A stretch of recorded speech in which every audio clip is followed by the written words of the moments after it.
Hello, I'm Michael Climes, the acting editor of Money Marketing, and I'd like to welcome you to the first episode in our new Consumer Duty and Protection podcast series, in association with Royal London.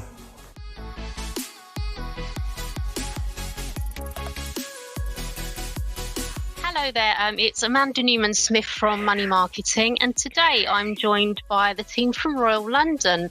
We're going to be discussing the consumer duty. I'm sure our readers have all got some views on that, or maybe not. Let's introduce the team. Can everyone sort of say who they are, please? Okay, so I'm Shelley Reid. I'm Senior Intermediary Development and Technical Manager here at Royal London. And generally, myself and Gregor, we travel the country talking to advisors about all things protection. Yeah, absolutely. So hi, everyone. I am Gregor. I'm the second part of this double act. I am one of Royal London's Intermediary Protection Development and Technical Managers. And again, as Shelley said, really responsible for helping try and engage advisors on a lot of interesting and hopefully thought-provoking topics to try and drive protection up on the agenda. And of course, as we're looking at today, is all about the new consumer duty, which is a real hot topic for the two of us at the moment. Great, thank you. Lovely to meet you guys. I'm going to start by saying I know you've done some research and it found that some advisors didn't really understand, didn't know about the consumer duty. I think off the top of my head, it was almost 1 in 5. Correct me if I'm wrong. But just wondering, just briefly, could you sort of tell us what the consumer duty is in a little summary of what it is? Yeah, of course. So I think obviously the one thing to point out is that at the time of our recording today, we're still awaiting the final decision as to what this new consumer duty is going to look and feel like. Everything that we're going to be really basing our conversations on, and everything we have really been basing our conversations on up to now have been around the results from the consultation paper. But I guess in a nutshell, what this new consumer duty is it's a look from the regulator at a way of trying to, in their eyes, see a higher level of consumer protection in the retail financial markets. I think it's probably no surprise that this has happened. There's been a lot of discussion on this over the last few years, and there's been a few suggestions that this might be in the way over the last few years. But again, the principle of it is about setting a higher standard of care and expectations beyond the current principles for business. As a summary of what it is, I usually look at it as broken down into 3 parts. You've got this new principle, which is the consumer principle, which will actually be added on to the existing principles for business. You've got 3 cross-cutting rules. Now, these are really designed to help set a sort of level expectation across the industry for how firms should behave in order to achieve that new principle. And then underneath these 3 cross-cutting rules, there are essentially 4 outcomes, and again, they're really designed to help set this understanding for how do we achieve this new principle in practice. But it is ultimately all about trying to drive good customer outcomes, and as I trying to set a real high standard of care beyond what's currently within the principles for business. Thank you. Sorry, Shelley, am I? Yeah, sorry. The only thing I was going to ask, I think it's arguably the biggest overhaul of regulatory approach since, back in 2013 with RDR. And for me, the big thing is it's a shift from rules-based regulatory approach to more based on outcomes. And it's a really clear step up from TCF that we're currently used to. That's interesting you said it, because I was looking at the paper only yesterday. Obviously, I know that it is the consultation paper, not the final document. But it was interesting for me because a lot of this stuff, you could argue it, you can sort of trace it back to things like treating customers fairly and the FCA'S more recent work on vulnerability. So do you think that's partly why some advisors probably think they don't really need to do a lot about this? Because, as you say, it is going above and beyond what we've already got. But do you think that maybe some advisors are not seeing it like that? Yeah, I think one of the overriding things is the FCA wants advisors to put themselves in customers' shoes, when communicating and talking and advising. And I think on the whole, most advisors feel that they would do that, but maybe this is about going that extra step. I'm sure that advisors, put themselves in the customer's shoes with their recommendations, but do they cover every eventuality? Are there some areas of financial advice that that customers might still potentially find themselves in a vulnerable situation? So for me, I think that's where the step up bit. It's real holistic advice, covering every eventuality and making sure that a customer isn't going to find themselves in a vulnerable situation. Yeah, absolutely. I think just on top of that, it's, as you said, there's been word of this over the last few years, and aspects of like treating customers fairly, it's been around for a while. And I think it's probably a mistake to say that the purpose of this is about driving out bad exercise. I think what the FCA are looking at it is driving good practice, and as you say, a lot of this good practice may already be part of many advisors' business and providers' business and providers as well. It's not saying that it's not happening at the moment. It's just about trying to continue to drive good practice, and getting, I guess, firms, providers, and the whole industry just to make sure that products that they build, services that they deliver are right in the first place. And again, as you say, a lot of that may and probably is already happening out there, which may go back to why some of the results in our feed and our reports suggest many advisors aren't necessarily that aware that this is coming. Yeah. It's interesting because, Shelley, I think you made the point a little while earlier about the move from rules-based to outcome-based. And I thought it was really interesting sort of looking in that consultation report that I read. It just seemed that the FCA is kind of laying out more detail than perhaps they would have done under rules-based, because I think one of the criticisms with the feedback, the responses was that, with an outcomes-based regime, that there was kind of less scope, less detail, and it's all about interpretation. I mean, do you think that's the case? Do you think the FCA are going to sort of lay things out in a way that maybe advisors haven't seen before? I think how it's going to sort of be measured and implemented is still an unknown. I think the FCA did feel that customers often didn't have all the information they needed to make good decisions.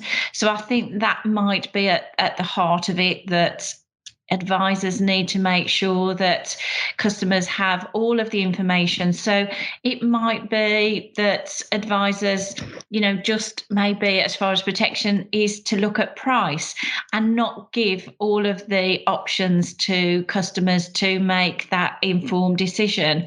And it might be that areas like trust or areas outside of just, lump sum, maybe looking at an income based, they might be things that advisors don't go into great detail. So I think the FCA are saying, how can a customer make an informed decision that's right for them without having all of the information? I think another thing that comes into that, and the FCA do mention, is about the support services, the added value, things that come from providers like ourselves with many protection products. Do advisors talk about those? Do clients know exactly what they have got? We know that they may be underused sometimes, some of these support services, and that may well be because advisors don't talk to clients about all of those added value extras that come with a policy. So in that case, do you think then it could be an opportunity for advisors? Because, if they're currently, maybe not talking about things as much as they could, that it does seem that there is, scope for them to kind of jump on this and see it in a positive light, as opposed to, oh no, more compliance, more regulation, etc. I mean, what do you think? Well, personally, I think it's, from an advisor point of view, I might be thinking this might mean quite a bit more work. But on the upside of that, I think there's an opportunity to increase reputation, to retain clients, and also look at increasing revenue, because there are, for most advisors, areas of protection, particularly our core subject today, that probably we don't go into in great detail. So, for example, income protection, family income benefit, trusts, there are areas that are, pretty much under-advised on. And whilst there might need some coaching to have the expertise to look at these areas, then ultimately it's got to be a great outcome for the clients, but also I think for the advisor, from, as I say, a reputation, from a retaining customers point of view, and obviously ultimately from a revenue for their firm. Sure. Yeah, I'd say that when you look at opportunity, when it comes to protection, there's so many opportunities to bring that to life. Obviously, we're coming at it from a protection perspective, being from Royal London, but I think it's also important to realise that this new consumer duty virtually applies to everybody in financial services. We obviously come at it from what does it mean to the advisor, but if we are looking at advisors making protection a big part of their conversation with clients in light of this new consumer duty, we do also have to make sure that providers and those that are building and ultimately manufacturing these products that advisors sell are making it easy to do business with, essentially, in the first place. So I think providers themselves also need to have a look at how are the processes that they have in place working, so that advisors can then deliver those good outcomes through to their customers. And I think we often talk about the opportunity to bring protection on its own to life, and I think this will stand it in good stead having those conversations. But as I say, I think providers do also need to make sure that they're making it easy for advisors to do business with them in the first place. I think that's a great point, Gregor. And, the new consumer duty is not just going to affect advisors, it's going to affect providers, just like, ourselves at Royal London. And as you just said, Gregor, the products are going to be important. The way that we communicate with advisors is also going to be important. But I think we have a responsibility as well to help advisors to have those compelling protection conversations. So tools and support on advisor websites is going to be critical as well, to help maybe things like to unearth a budget, to help clients realise the risk and chance and probability of them making a claim, to help them make sure that they collect all of the medical information correctly, and maybe also as far as trust, to help them with, knowledge on trusts, approach letters, reasons why. There's all sorts of support that we can help advisors with to help satisfy, these consumer duty outcomes. That's an interesting point as well, because I was thinking, a lot of advisors, maybe, not all advisors, but some advisors do start off on their careers in protection advice, that is maybe because there's been less regulation and whatnot. So, for them, what should companies be doing to support them in terms of, the advice firms and also providers as well? Do they need a little bit more than maybe an experienced advisor who's, been and seen lots of other pieces of regulation come through their doors? Any thoughts on that?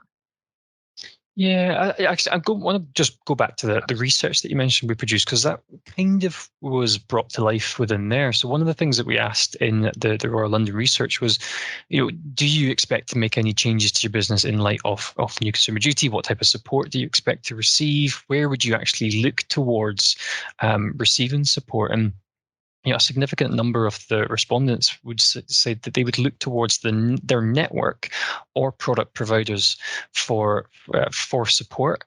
And I think that goes, that says a lot in its own. If advisors are looking towards providers for support on this huge shift in the industry, then I think it really needs to be considered as to what type of support are they getting. I know Shelley alluded to a lot of the various supports and products and how they're helping. But yeah, I do think some of the initial support providers probably should be looking at are making sure that systems that they have in place for interacting with advisors, features, if it's making sure that the advisor can actually deal quite well and quite easily with the provider in the first place. I think that would go a long way. Shelley, I don't know if you've got any additional points on that. I think the only thing I'd say is that although we don't know exactly how it's going to be documented, we do know that senior account managers within a firm will be accountable to make sure that consumer duty happens. So I think one of the roles that they might play is exactly as you said, Amanda, those inexperienced advisors who maybe are at the start of their career, whether it's mentoring them, shadowing them, even role play type things will be imperative really to make sure that they are comfortable and confident in having that protection conversation around maybe not just cheap and cheerful mortgage protection. So from a firm point of view, I think a mentoring type system is going to be critical. And, as we've just said, both myself and Gregor over the last few minutes, the things that we as providers can do, could, I think, be invaluable going forward. It's not just about product related things and, the types of things we have and kit conditions and how we look at added value services. I think we can also be really, really effective in helping advisors just start that protection conversation, to know how to talk to clients about the risks that they face. And as I say, some tools and that to help substantiate that and bring it all to life. So do you think then that more advisors will speak to clients about protection? Because I think that is one of the grumbles, isn't it? It has been for years that, not every advisor will talk to a client about protection. There are other things to talk to to clients, about rather than, protection. And that's kind of been the attitude. But, will that change? Because this consumer duty will kind of force that through. I'm a firm believer that I would like that to be a big change that we'll see. Shelley and I we spend most of our life trying to help advisors put protection on the agenda, and it's there are many clear reasons why advisors don't. Time, the fear that clients just don't want to buy into it. Clients maybe don't see the value in it themselves. So I think again that comes down to providers. As I've already said, making sure that there's support and tools and functionalities out there that can help advisors help the client see the value in protection. And one of the big talking points, I think, throughout the industry over the last couple of years is being signposting the need for protection. And when I talk about signposting, I usually use it on in the spotlight of write it, refer it, don't ignore it. When we're talking protection, it's about making sure clients have that ability to receive money on the table when the worst happens. If that conversation never happens and the client faces an unexpected life event, how will they cope? What outcomes are they likely going to see in that situation? So if we're not having the conversation ourselves, that's absolutely fine. As I said, time is a big, big issue for all of us. And, the advisors that we speak to, time is such an important entity. And if we don't have time to talk protection, we get that. But is there an opportunity there to make sure that somebody down the line has that conversation about protection, the risks that the client faces? If it's not us, if it's not the advisor, is there somebody else that can have that conversation? Can we signpost the client to a protection specialist that will have that conversation so that they're still having the conversation? It's not happening. It's just not necessarily happening with that particular advisor. And then, as I said, that's not necessarily a criticism, because signposting, thinking about the benefits of it, it lets that advisor focus on their specialism. They might not be specialists in protection. It could be wealth advisors. We could be talking, various different specialities. If they're not comfortable writing protection, that's there's no criticism in that. But I think making sure that that conversation, that important conversation, happens with somebody down the line is a real consideration. I think that's what I'd like to see this new consumer duty driving, is a greater sense of signposting that need elsewhere if we're not having it ourselves. And actually, I think from a sales perspective, the alternative to signposting, of course, is to have that conversation yourself. And I think what this new consumer duty might do is, firstly, yes, drive some awareness into the importance of signposting elsewhere, but it might help some advisors see actually there's a real opportunity, going back to what you mentioned earlier about opportunities, to have this conversation yourself, maybe not lose the control over that customer relationship, and then hopefully grow that relationship ourselves. So yeah, answering that question, I do hope this new consumer duty is going to drive protection conversations a lot more. Yeah, I couldn't agree more. I think signposting is one of the critical things. For me, I think not having that protection conversation is really just not an option any longer. And many firms that I've spoken to have really decided to sort of, take a step back and sort of have a helicopter view over their firm, particularly if it's a multi-advisor firm, and just have a little look under the bonnet and see exactly what is going on within their company. It's not to bash anyone at all, but I think they need to look at advisors and see, which advisors are taking those steps to have real in-depth, robust protection conversations. And maybe they within a firm could be the protection experts. I think one of the things that Consumer Duty might do is, we'll have to see, but I think it might make people specialise in certain areas. So again, I see quite a lot of firms, particularly mortgage firms, who are considering taking on a protection expert to pick up all of those protection needs from their mortgage advisor colleagues. And I think, as in all areas, if you become an expert in that field, then, you're very professional. You can provide the very best outcome for a client.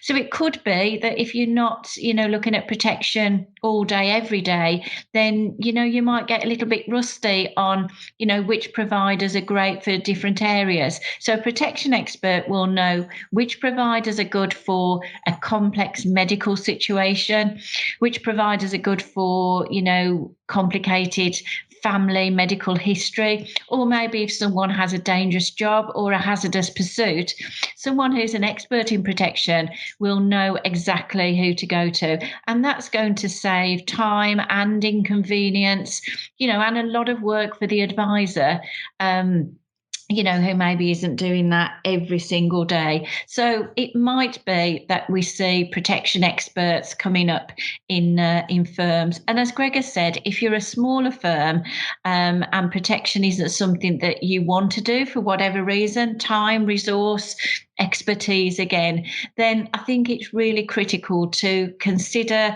referring that to either someone in your firm if there's more than you, or to make that, I guess, slightly brave move and refer it to another advisor, either within your network if you belong to a network. I know many networks have firms that are protection specialists, or indeed if that's not the case, then you might have a local advisor who is a protection expert that you could refer to. So again, could that be another income stream if you are going to split, fees or commission with another advisor? So I think there are plenty of opportunities, but advisors have to probably, take a step back and think how they're going to tackle protection within their firm. It's interesting you say that, Shelley, because as you were speaking there, I was thinking it is so important to protect that, isn't it? Because, it's the sort of, classic example, but, if you haven't got anything in place and the worst happens, then how are you going to fund the rest of it that, that might make the, the advice firm run, the pension business, the investment work, that sort of thing? Because without that income being protected, it just doesn't work, does it? So it is something that advisors need to think about, isn't it? Sort of how they're going to approach this, for the interests of the clients. Yeah. Sorry, Gregor, carry on. I was just going to say that, alluding to what I said earlier about this really touching everybody in the financial services. We talk about protection advisors, but Amanda, you mentioned advisors that maybe specialise in likes of pensions and wealth advisors. That I think it will hopefully focus where protection opportunities lie in the conversations that they're having with clients as well. And I think having that awareness of what protection is, why it's important, is one aspect. But if we are, for example, a wealth advisor, is there opportunities to try and make sure that a good customer outcome for a client might look about protecting them for the likes of I guess long-term issues with their clients and their long-term health issues. And I think from that wealth perspective, is there opportunities when it comes into the inheritance tax planning conversation to try and bring in types of protection solutions that might help the next generation of clients down the line as well. So I do think it will really help with the not just protection advisors, but that's our wealth that's our holistic advisors with their conversations. I agree entirely, and I think might be making a sweeping generalisation here, but I think a lot of wealth advisors will maybe talk to clients about what happens if they die prematurely, but I don't know that they go that extra step to talk about what happens if they get a critical illness, or indeed what happens if they get maybe a little less poorly, but still need to take a significant time off work. That potentially can, as you said, Amanda, it can affect all of their other financial planning if suddenly that income stops for a little while or for longer term. So again, referring to a protection specialist that can have those conversations, that can maybe, talk about the need for providing not just a lump sum, but maybe an income as well. For many families, having a lump sum if something really awful happens and a loved one or the main wage earner passes away, for many families that just isn't sufficient to keep them in that property and to maintain any lifestyle for the family, and particularly looking at their children. So having that mortgage debt paid off, like I say, for many families, they need some sort of income as well. So, do advisors who aren't looking at protection all day, every day, would they have that expertise to be able to delve into things such as family income benefit, income protection? And we know income protection now is so flexible that we can make, income protection can fit most budgets and needs. So again, I think it's educating and wealth advisors and pension advisors to step back and have a look at their business and either get some training, some support to get that knowledge up to speed, or indeed to make that decision to signpost it to a protection expert. Great. So, thank you, Shelley. I was also thinking while you were speaking there about whether the kind of real difficult bit of the consumer duty is, sort of evidencing it, because that's the thing, isn't it? Because it's all very well advisors might be doing it already or whatever, but are they kind of putting it in a way that will please the FCA in terms of the consumer duty? Any thoughts on that? Shelley, I'll ask you first, and then Gregor, if you want to. Okay. I think there is likely to be significant debate about what good looks like, and I still think it's we don't really know how consumer duty is going to be documented and indeed monitored, and how it's going to be accountable. But I think as we start preparing and as we look at the outcomes, I think it seems fairly clear to me anyway that we need to demonstrate how advisors have had those conversations. We need to show that we've talked about the protection, we've asked the clients what risks they would face, what they would want their ideal situation to be if they died prematurely, if they had a critical illness, or if they became long-term sick and had to take some time off work. And for most clients, I think the ideal situation would be that they would be able to, stay in their home and maintain their lifestyle. So that needs generally some protection to be put in place. And, we need advisors to show that they've had those conversations. So things like risk reports that will be personalised for the client to show the risks that they face. I think something like that, uploaded to the client file to show that not only have advisors had the conversation, but they've also prepared, a personalised report detailing to the client the risks that they face.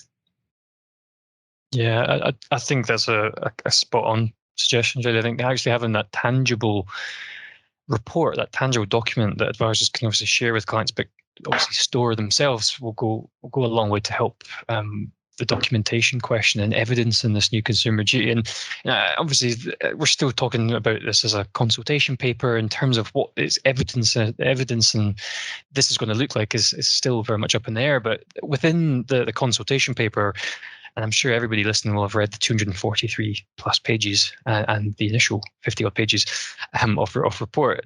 Within there are draft guidance, and there's some case studies that do suggest what good and bad and poor practice does look like. And there are some guidelines in there as well, which can help sort of, I think, clarify some degree the type of evidence the FCA might be looking for. And I think the other thing is the FCA have made it quite clear that they are going to be harnessing the use of data, and we do live in a heavily data-driven world at the moment.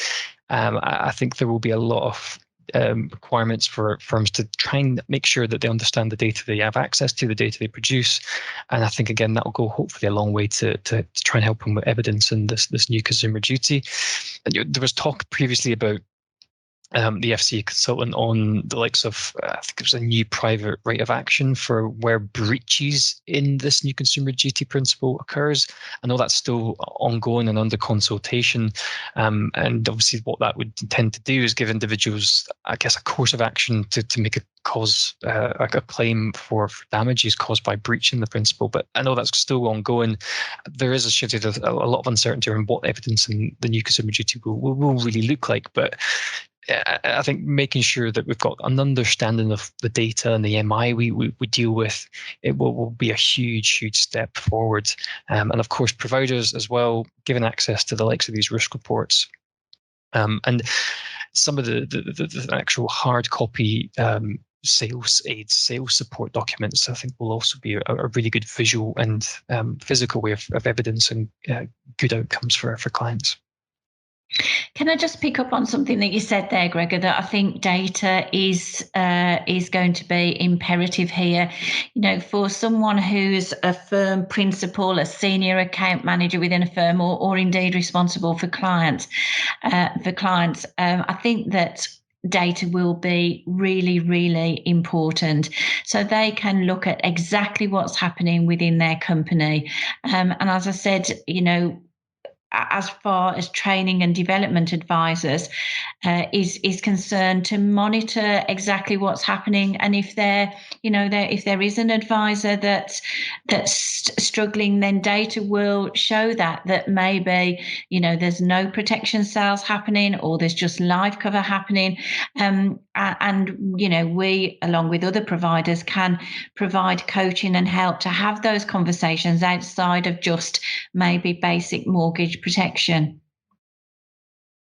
Great. I also want to address a piece of your research which talked about the business areas that advisors expect to review or change. And I thought it was interesting, the top three processes that help to shape client recommendations, advisor to client communications, and advisor to client service. It seems to me that everything was kind of, interlinked with those. I mean, how do you think advice firms will go about kind of unpicking sort of where they're at and where they need to be? I mean, this might be a question for another episode, but just thought I'd chuck it out there. Where do you start with this as an advice firm? I mean, for me personally, I think one of the big things that comes out of that is reviews. That I think again, it's not an option any longer to set up a protection policy and then it's not looked at again until maybe something happens to someone or they move house. Or I think reviews are going to be really critical. So we often talk about at Royal London about setting up a dentist type approach to forthcoming appointments. We're all used to, when we leave a dentist, having that next annual appointment booked in. And I think as advisors, we need to try to do that a lot more. Within 12 months of someone's life, an awful lot can happen that would mean that protection needs to change. So, someone could have moved house, someone could be in the rental sector and have moved to a bigger property. They could have had a new job, a promotion at work. They might have had a baby. They might have, started a new relationship, got married, or even, sadly got divorced. All of these things will trigger a need to have a look at the portfolio protection that's in place. So I think reviews are going to become even more important. And I think that sort of covers one of the areas of sort of client communication. And I think as far as client services are concerned, I think, again, this is about making sure that clients fully understand and are engaged in the protection plan that they're, about to embark on. They understand that the added value services that might come, it might be fracture cover, it might be a hospitalisation payment if sadly they're in hospital for a period of time.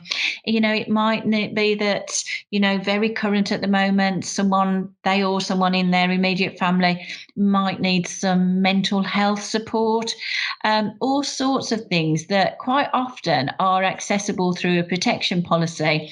But, we're very reliant on advisors having these communications and letting clients know what they have. I think the section of the report that you're talking about, Amanda, also said that not many advisors expect to review the suitability of past product recommendations. I think that came in at less than 20%. But I think as part of a review, then, advisors will have a responsibility to review a client's current situation, financially, and particularly our core subject today as far as, protection is concerned. Yeah. Great. Gregor, did you want to say anything? Sorry. Yeah, no, I would say, if I'm honest, it's no surprise. I'm not surprised with the responses around advisors saying they want to look at shaping the communications that they send clients, and I guess how they position recommendations to clients. Because if you think about what the new consumer duty is achieving, if you think about those 4 outcomes, you've got products and services, you've got price and value, consumer understanding, and consumer support. The consumer interaction and how advisors interact and firms genuinely interact with consumers is such a big part of this. And I think the fact that under that consumer understanding and consumer support outcome, there's a real focus on making sure that when we're communicating with customers, it goes above and beyond that existing requirement to be clear, fair, and not misleading. It has to be accurate, relevant, and provided on a timely basis. I think that requirement really fits nicely into what Shelley was saying about if we are having ongoing reviews with clients, what has changed since we last spoke to them? Where can we look at trying to make sure that if something has changed quite substantially, maybe a divorce, a growth in the family, maybe there's a new family member, that is an opportunity to make sure that we can help provide additional good outcomes for clients. And again, hopefully it's in their segment and protection into there. So as I say, I'm personally not surprised to see such a high percentage of advisors wanting to look at the communication aspect when it is a real founding aspect of the new duty. Yeah, and I think for a lot of advisors, this does already happen, and I think the good news is that a significant majority, I think in our survey, about 70% of advisors who expected to make changes to their business with Consumer Duty say that they're confident that they'll be ready for the new rules coming into effect, and they think that they will be small changes. And I think we haven't mentioned that, but time is ticking on quite quickly, and we've probably got about 9-ish, 10 months before this comes into effect in April 23. Not many. I think in our survey, only 8% of advisors were worried about the timescales involved. But I think we certainly, advisor firms certainly need to be thinking now, with less than 12 months, how they are going to approach Consumer Duty. And as I say, we as all providers will be delighted to help with any coaching or knowledge or expertise training. That's brilliant to know. Thank you for that. Closing remarks, really. Just wanted to know if there's anything else that you would like to say that we haven't covered. Anything before I let you get on your way. The only thing I would say is, there's a few publications on what a next step would look like, and I know we've got a fantastic series of podcasts on the horizon on this topic, and no doubt we'll be bringing this to life. I think, some tangible next steps. It's all very well reading the FCA regulations and guidelines and all of these consumer documents, but actually, what does it mean now? What can we do now that will help us start to get ready for this pretty seismic shift in what's going to be expected across the industry? So some of the simple steps that we've been speaking to advisors about is just map out the different stages of the client's journey, again through their eyes. As Shelley said earlier, put yourself in the client's shoes, and what does an experience look like for them? Understand how you monitor your existing compliance requirements, and what does that look like? How do you do that?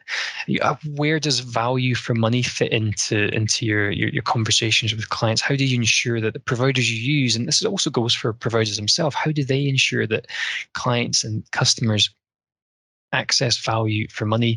We mentioned data quite a lot today. I think understanding data is going to be really, really important. And again, working with providers that you deal with to understand more about your interaction with that provider and what type of data they can provide you as well will go a long way. Communication, understand how you communicate with firms and clients, I think is really, really important. And Shelley, oh, sorry.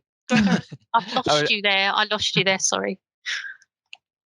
I was just going to finally say, I think those next steps, so understand how your firm communicates with new and existing customers, whether that be digitally, whether it be through hard copy, face-to-face. I think all of those steps will help get advisors in a really good position for getting ready for the new Consumer Duty. Mm-hmm. Yeah, I think the only final closing things I would say is, I think the overriding thing for advisors to keep in mind is really just putting customers at the heart of what they do. Make sure that those customers have all the information that they need to really make the best decisions their family, and as advisors to just really put themselves in the customer's shoes when they're making advice and recommendations. Great, brilliant. It's been lovely speaking to you. Thank you both. And hopefully everyone will see us again next time for the next episode. You're welcome. Thanks very much. Thanks, Amanda. Thanks, everyone.